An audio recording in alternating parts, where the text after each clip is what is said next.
Todo investidor deveria ter essas ações em carteira e eu vou explicar o porquê. Se você não me conhece, meu nome é Guilherme Córdoba e eu sou consultor de um dos maiores bancos aqui do Canadá e do mundo também.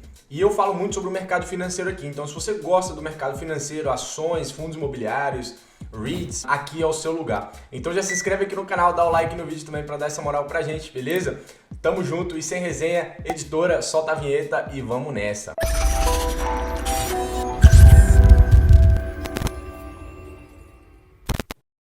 Primeira coisa que eu queria falar para vocês nesse vídeo são as empresas de crescimento.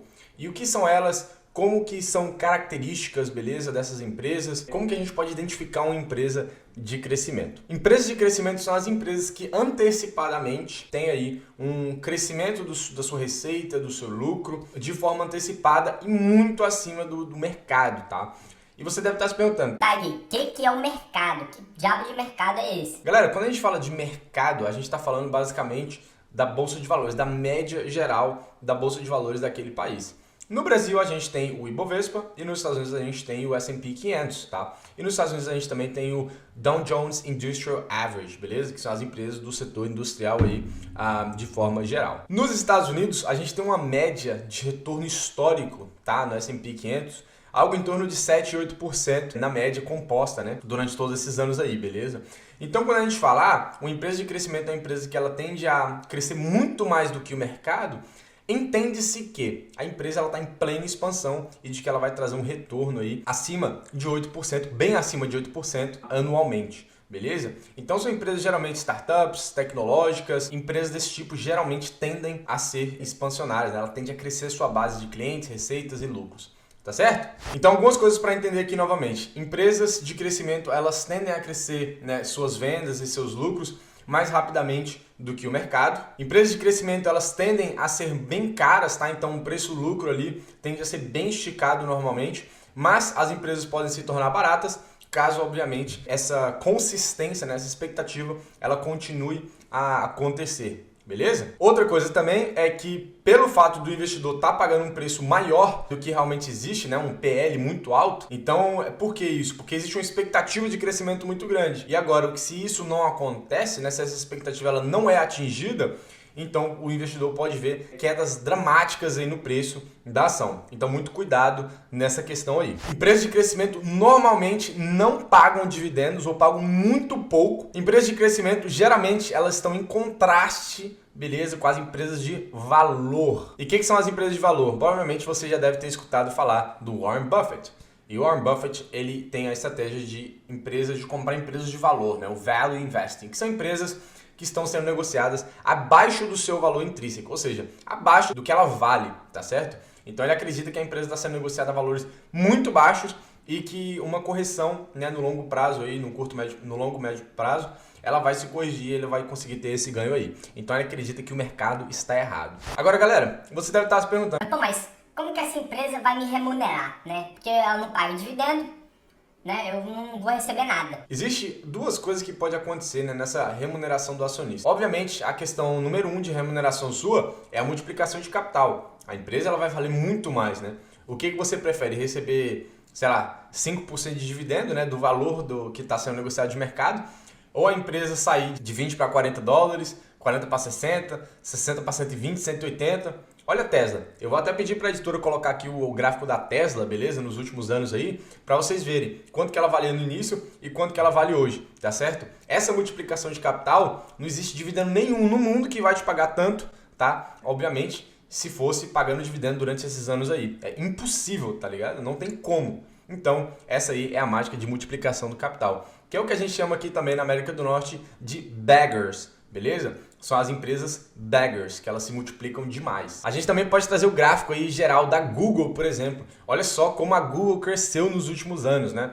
E sem falar, obviamente, da Amazon aí. Editora, coloca o gráfico da Amazon aí pra gente dar uma olhadinha, porque a empresa se multiplicou demais. Ela valia questão de 1, 2 dólares ali em 98, 99, tá? Inclusive eu fiz um vídeo, né, da Amazon para vocês, da história da Amazon, vou até deixar um card aqui em cima para vocês, sobre toda a história dela, tá? Desde o início, de onde nasceu, quando nasceu, né, do Jeff Bezos e tudo mais, até o dia de hoje, tá? Então um vídeo muito bacana Se você gosta de Amazon, esse aí é o seu vídeo que você tem que assistir. Então, voltando ao assunto, essas empresas, elas remuneram você, né, multiplicando de capital. Então, você teve uma valorização no teu capital. Quem não quer ter uma valorização no capital? Ou você quer que, por exemplo, né, você tem aí um apartamento, beleza? Você comprou uma casa e aí você alugou para uma pessoa. Você não quer que esse imóvel valorize? Você quer que esse imóvel só te pague um dividendo, ou seja, a rentabilidade mensal dele ali, né, o aluguel?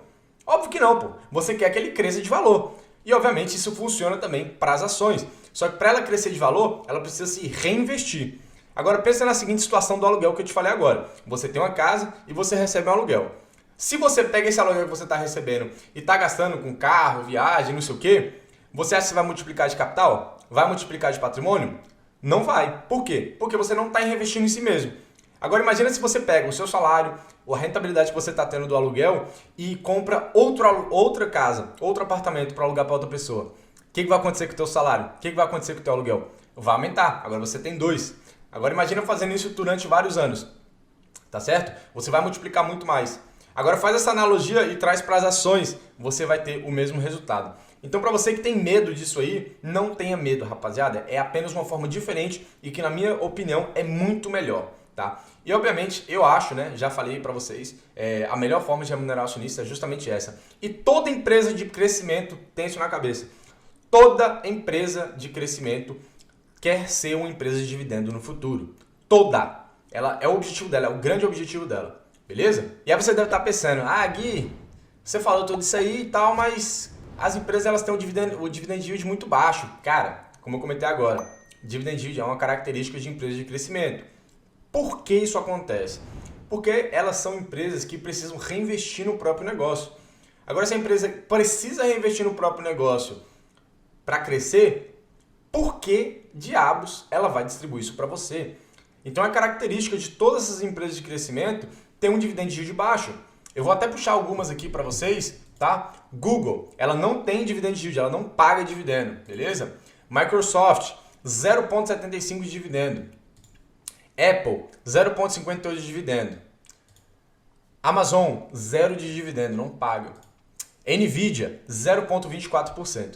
Aí você fala, pô, mas eu não vou receber nada. De novo, vou pedir para a editora ir passando aqui os gráficos dessas empresas nos últimos 5 anos para vocês verem se vocês estão preocupados mesmo com dividendo ou não. Você preferia receber 5% de dividendo do valor dessas empresas anualmente ou você preferia multiplicar seu capital 10, 15, 20 vezes aí? Seja um pouquinho inteligente, né, galera? Tem mais formas de receber grana da empresa do que apenas dividendo. Eu sei que muitos de vocês são muito focados, escutam isso todo o tempo, mas não é a única forma de receber grana. Agora eu queria trazer 5 empresas para vocês aqui, só para a gente ilustrar um pouquinho o que eu estou fazendo. Essas mesmas 5 que eu comentei, eu vou trazer para vocês alguns indicadores aqui, beleza? Então vamos começar aqui pela Google, beleza? Então a Google tem basicamente o dividend yield de 0%, ela não paga dividend yield nenhum, tá certo? Ela é uma empresa que ela está sendo negociada a um PL de 30 vezes, né? O preço-lucro dela 30 vezes, tá certo? Então ela é bem mais carinho, né? O histórico nos Estados Unidos é em torno de 22, então ela está bem mais esticada, tá certo? Um crescimento de receitas nos últimos 5 anos, né? Um CAGR de 5 anos de receita de quase 20% e um CAGR de lucros de 5 anos de 20,54%. Então a empresa já tendo aí, né, um compound, né, um crescimento composto nos últimos 5 anos de 20% aí, tanto de lucro quanto de receita. Queria trazer para vocês a margem bruta da Google, de incríveis 55% de margem bruta, beleza? A margem EBITDA de 39%, a margem líquida de 28,57% e um ROIC e um ROI, beleza? De 24% e 26%. Respectivamente. Então são números bem altos aí para a empresa de tecnologia, né? E tudo isso é capaz por conta desse reinvestimento e pela vantagem competitiva que a empresa tem, né? São poucas empresas que têm o produto que ela tem, o serviço que ela oferece. Então ela consegue aí ter um ticket médio mais alto e, obviamente, um retorno muito mais interessante. Vamos trazer então a Microsoft, beleza? Ela paga 0,75 de dividendo, tá certo? Ela está sendo negociada aí a 36,78 vezes o seu lucro, tá certo? Ela tem uma margem bruta incrível de quase 69%, beleza? Uma margem EBITDA de 49% e uma margem líquida de 36% e 45%. Então, números bem mais incríveis do que a Google. E, obviamente, ela tem um CAGR aí de receitas de 5 anos de 13% e um CAGR de lucros de 24,4%. E galera, quando eu falo CAGR, não é cagar de cagar não, é CAGR de C-A-R-G, beleza?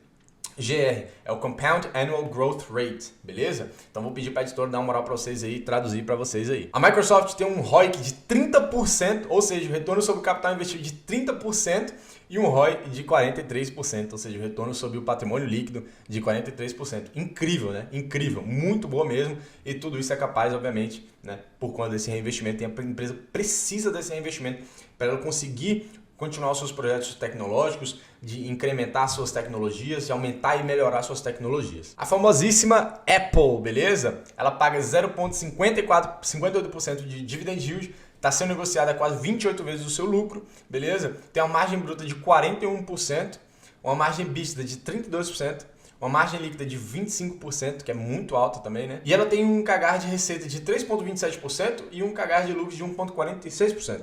Você pode falar, pô, pequeno, né? Mas aí você olha o ROI dela, o retorno sobre o patrimônio líquido, de 135%. É um absurdo o que essa empresa tem, né? Mostra aí a vantagem competitiva que é monstruosa, né? Ela tem um ROIC também de 46%, meu irmão. 46%. Todo investimento que ela tem de capital investido, 46% é o retorno dela. Cara, é bizarro o retorno que essa empresa tem. A eficiência que ela é, né? Sei que tem muita crítica aí na empresa, falta de inovação e tudo mais, mas a empresa continua sendo um monstro, irmão. Talvez o Steve Jobs esteja se remexendo no caixão pelo que eles estão fazendo hoje em dia, mas a empresa continua sendo fantástica, né? Agora vamos trazer a Amazon, né? Será que a Amazon é a melhor de todas? Vamos lá. A Amazon paga 0% de dividendo, como eu já comentei com vocês, ela tem margens muito espremida, é do varejo, é complicado, ela precisa reter esse lucro, ela não pode distribuir, porque senão eu acho que ela vai ter dificuldades. É a empresa que, pelo crescimento constante dela, absurdo, está sendo negociada a 59%, 59 vezes o seu lucro, beleza? 59,5%, tá certo? Tem uma margem bruta de 40%, uma margem EBITDA de 14,5%, uma margem líquida de 6,6%. Então, a margem EBITDA e a margem líquida são bem espremidas, né? Como eu falei, é o mercado dela, né? É o setor que ela tá. É um pouquinho mais complicado, né? Mas a margem bruta dela é muito interessante, né? 40% ali, muito boa. E olha só, é o CAGR de receita de 5 anos de quase 30% e o CAGR de lucro dela de 104,5%, né? É um absurdo aí a empresa. Então mostra que o lucro dela crescendo, cara, é bizarro, né? É bizarro, a Amazon é um monstro mesmo. E ela tem um ROIC dela de quase 19%. E um ROI, né, um retorno sobre patrimônio líquido, de 25,5%. Então a empresa também tem números excelentes, crescimento absurdo, né, comparando com as outras empresas, né? Como eu falei, os setores são um pouco diferentes, então não dá para ficar comparando também banana com maçã. Mas todas elas, né, um monstro. E eu só estou exemplificando para vocês aqui para mostrar que essas empresas precisam reinvestir por conta do business que elas estão, beleza? Elas precisam inovar, elas precisam trazer coisas novas para o mercado. E ela não pode se dar o luxo de ficar distribuindo esses dividendos para os acionistas. Aí você deve estar se pensando, Gui, mas essas empresas são boas para comprar no longo prazo? Cara, não sei. Vamos ver aqui, né? A Amazon em 2017 ela valia 5 anos atrás, tá? 2017, não é muito tempo não. Valia $780. Hoje ela está valendo só apenas $3.731, né? 3.700 e quanto aqui? $3.462. Ou seja, olha só o quanto que você cresceu, né? Que a sua grana cresceu se você tivesse investido nessa empresa aí, né? 358% seria o seu crescimento. Você acha que você teria recebido esse dividendo? E isso só contando os últimos 5 anos, tá? Só os 5 anos, não estou falando do geral não. Em 2017 o lucro líquido dela era de 3 bilhões, 2018 10 bilhões, 2019 11,5 bi e em 2020 ela bateu 21,3 bilhões, né? Olha só que a empresa saiu de 3 bilhões para 21 bilhões, né? Cara, dispensa comentários, né? Não sei, você prefere receber dividendo de uma empresa, de uma Coca-Cola, por exemplo, né? Que já tem um mercado há muito tempo, né? Já domina ali tudo, não cresce muito, né? Ela vai pagar para você dividendo, ela vai pagar um bom dividendo para você? Vai, a Coca está pagando 3,7% de dividendo, mas o CAGR de receita delas é menos 7,1%, menos 5,7% e ela não só vai ficar te pagando dividendo, né? 0,39 centavos por dividendo, 0,40 e é isso, né? O lucro líquido dela em 2016 era 6,5 bi e hoje está em 7,7 bi. Cresceu minusculamente, né? A empresa não cresce porque ela fica distribuindo provento, ela não reinveste nela mesma. Então, eu rebato a pergunta para você. E aí, vale a pena? E galera, muito obrigado por assistir esse vídeo aqui. Espero demais que vocês tenham gostado. Trouxe esses insights para vocês aqui. Eu não quero mudar a cabeça de vocês, tá? Se eu fiz você pensar em alguma coisa, eu já estou muito satisfeito com isso. No final das contas, não tem certo e errado, né, nos mundos de investimentos. Mas o que eu só quero aqui é trazer uma posição diferente, né, uma ideia diferente, para com que você consiga adaptar e ter, né, ideias um pouquinho diferentes, porque é bom, a gente só evolui quando a gente tem ideias que convergem com a nossa. Beleza? Tamo junto, muito obrigado, valeu por assistir esse vídeo, valeu, até a próxima e é nóis!